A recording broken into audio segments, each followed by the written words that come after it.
Welcome to the Project Maths GeoGebra tutorial series. In this section we're going to look at constructions.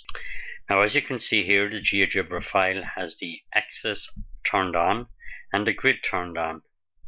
Usually when doing a construction in geometry, the grid and the axis are generally turned off, but you can leave them on if you want to relate coordinate geometry to construction. So for the moment we're going to turn them off. So turn off the grid and turn off the axis. Just click on those two icons there.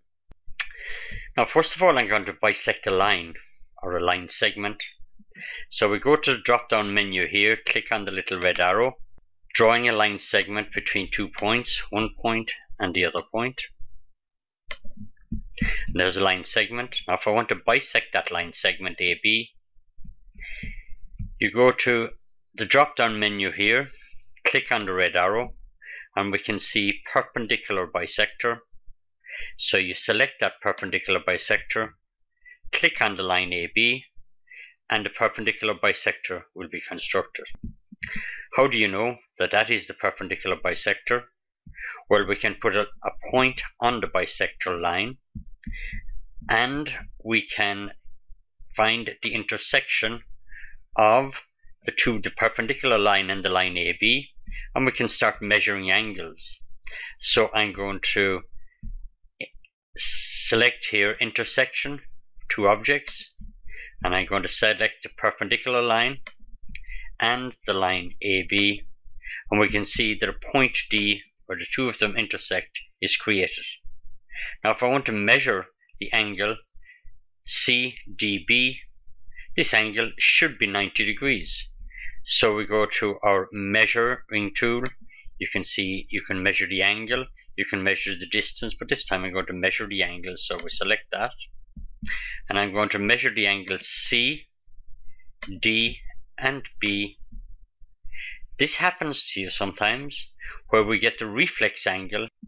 So if I go up to edit and undo and select the points in the clockwise direction rather than the anti-clockwise direction, so the angle B, D and C, we can now see that that angle measures the acute angle CDB, which is 90 degrees.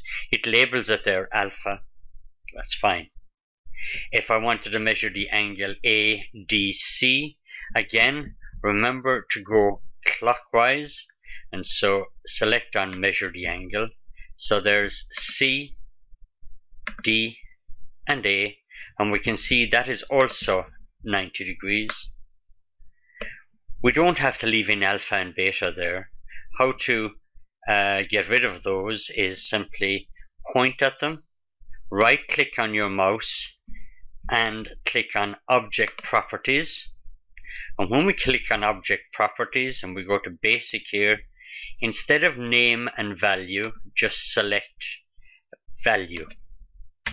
So now that shows me that the angle there is 90 degrees. That's the angle BDC. If I do the same here, just point at it, right click, object properties, basic, click on the basic tab, and again value. We can see the value when I close off my my window here. We can see the value here of the angle CDA is 90 degrees. So that is a perpendicular line. How do we know it's the perpendicular bisector? Well, if I measure the length of BD and measure the length of DA, they should be the same.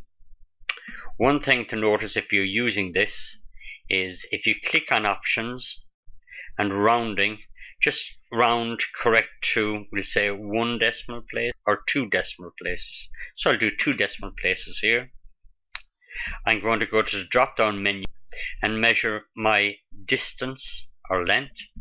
So select DB, we can see the length of that there. BD is 3.7 units. Now again, I'm going to measure the length of AD, click on D, and again, move it out of the way. When you're moving it, make sure to select the selection arrow here to help you move it. And so AD is 3.7 units and BD is 3.7 units. So that line here must be now the perpendicular bisector, because DB is equal to DA, and that angle there, CDB, is 90 and CDA is 90. So therefore we have constructed our perpendicular bisector.